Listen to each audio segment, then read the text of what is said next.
makiinaa kiyya fudhadhee gara makiinaa koo deemee makiinaa koo kaafadheen deema jechuudha. Of eegaa dubartoota.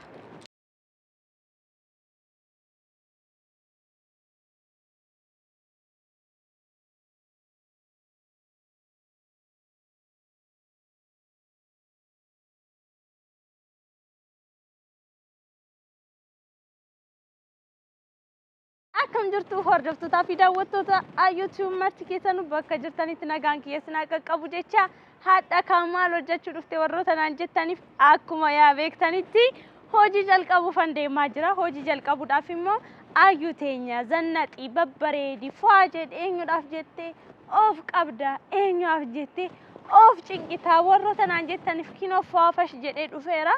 Faafash jedhee dhufee magaalaa wanta manoota adda addaa ilaalaan ture.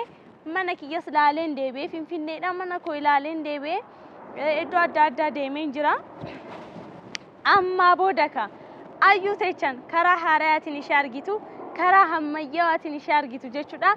Akka duraanii shiita uffattee kushiinaa keessa deemtee mana teechee gaafa Saayidiyyaman deemee Finfinnee deemee Gondar deemee iddoo adda addaa deemee gaafa Sumayyaa barbaadu ayyuun teessan mana teechee isa hin eegdu jechuudha. Ani ayyuun qarshii jaalatti jettan. Ani qarshii akka bitaa jaaladha. 400 ayyuun qarshii jaalatti. Saayid qarshaaf jettee dhiyaatte. Kanaaf amma booda Saayidoodhaan wanna akkanaatiif maallaqa fidi wanna akkanaatiif maallaqa fidi jedhee hin gaafadhu. Amma booda wanna akkanaatiif maallaqa fidi jedhee hin gaafadhu. Calje'ee hojii kiyya jalqabadhee hojii dhuunfaa koo jalqabadhee biiroo kiyya seenee hojii dhuunfaa kiyya erga jalqabe erga xumuree booda maallaqa ofii kiyyaaf meeggochuu jalqaba. Erga meeggochuu jalqabe immoo Saayid bunaaf shunkurtiyaaf dinnichaaf rifeensa kootiif qeensa kootiif jedhee isa hin rakkisu jechuudha. Maaliif dubartiin laala dubartiin waa xiqqoollee taatu waa guddaallee haa ta'u hojii ofii jalqabachuu qabdi.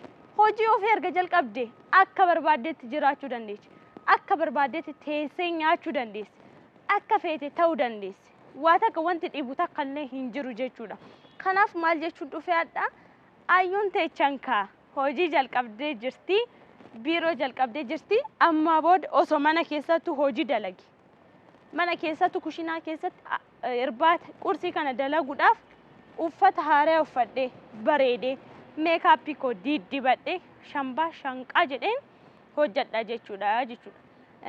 Saayid amma makiinaa kan naa bite samuuna kana makiinaa xiqqishuu wayii inni kan duraan qabu naa kenne makiinaa viitsii naa kenne inshallah Fordiin bichisiisa. Isa darbee immoo makiinota mooderni ta'anii amma dhufan kanniin isaan akka naa bituun godha. Amma garuu makiinuma jirtu kana qabadhee biyyarraa gara biyyaatti magaalaarraa gara magaalaatti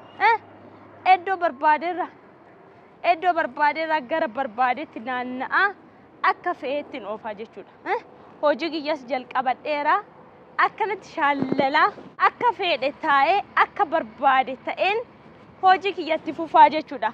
Hadda amma banaa ganaman ba'ee iddoo hojii adda addaa ilaalee iddoo hojii kiyya ilaalee erga xumuree booda gara manaa hin gallee laaqana kiyya hoteela wayii keessa seenee qobaa kiyya ajajee laal nan nyaadhee achi mana rifeensaa ammoo galgalaa'ee mana rifeensaa deemee luka kiyya harka kiyya qeensa kiyya nan hojjetadha. Achi rifeensa kiyya nan hojjetadha. Achi jaarsa kiyya shaashambaa jedheen isa eegaa jechuudha. Achi baris ka'ee gara hojii kiyyan deemaa jechuudha. Amma hojjettuu 2-3 qaxaruun barbaada. Hojjettuu 2-3 tokko kan nyaata bilcheessitu. Tokko ana kan kunuunsitu lammata immoo kan uffata dhiqxu tokko immoo afuriin godhaa tokko immoo manuma keessa deemee hojjettuuwwan sanniin maanaash kan godhu nan barbaadadha. Akka faranjitti hin jiraadha amma booda. Waa takka kana kushiinaa keessa deemee ramaxmaxmaxmax jedhee lixii wajjin maalii wajjin ta'u akkasitti. Dubartiin of qabu qabdi. Of hin qabne jaartii biraa sinirratti barbaada dhiirri. 4-5 kan fuudhu bar gaafa ati mana keessatti tasrakarraktee deettee jechuudha.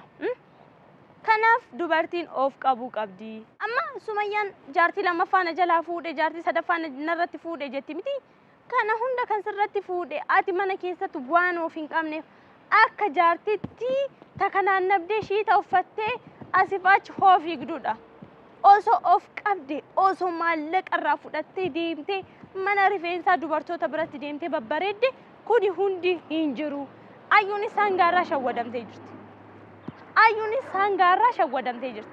Maal gooti seetan? Inni gaafa Sumayyaa barbaacha bakka barbaade gahee hoo deebi'u shiita kiyya uffadhee mana keessa bilcheessee akkanatti qubbi jeeni isa eega. Hin ta'u akkas.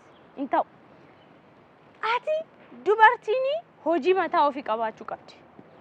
Kan ta'eefillee waan hin ta'eefillee hin taaneefillee maallaqa isa gaafachuu hin qabdu. Ani hanga hojii kiyya jalqabutti maallaqa isa gaafadha. Erga hojii kiyya jalqabee booda garuu maallaqa takkitti isa gaafadhu. Maallaqa takkitti ofii kiyyaafan akkanatti lakkaaseen. Maaf akkas ta'a?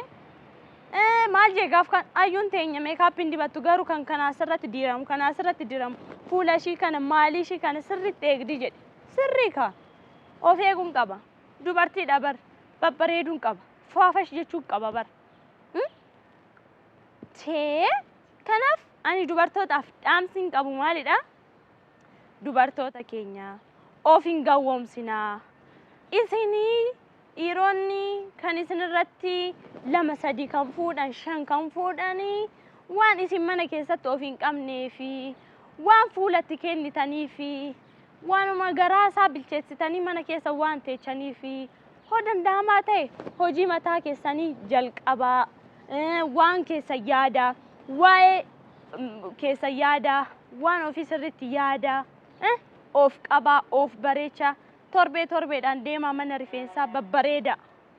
Kanan isinii dhaamuu dhufe amma gara manaan galaa mana rifeensaan deeman isiniin jedheen makiinaa koo qabadhee shaashambaa jedheen gara manaa koo galaa jechuudha. Nama makiinaa kiyya fudhadhee gara makiinaa koo deemee makiinaa koo kaafadheen deema jechuudha.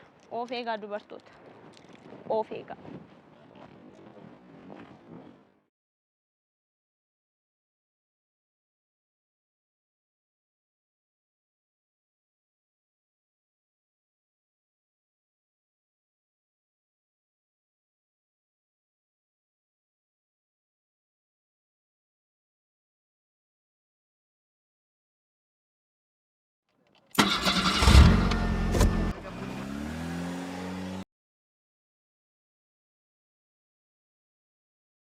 Dandeechan akka kootiitti makiinaa keessan bitadhaatoo ashkarakkaraa.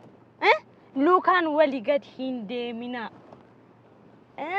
Bakka kanatti jiruu akka kiyyaa kana jiraachuu fedha. Dubartoonni mana keessa teechanii kushinaa keessa walitti hin jedhina. Kanan isiniin jedha. Kan irraa hafe immoo booddee asofna. Ani deemuun eda. Nagaan naa tura. Ulfaadhaa baay'een isin jaaladha.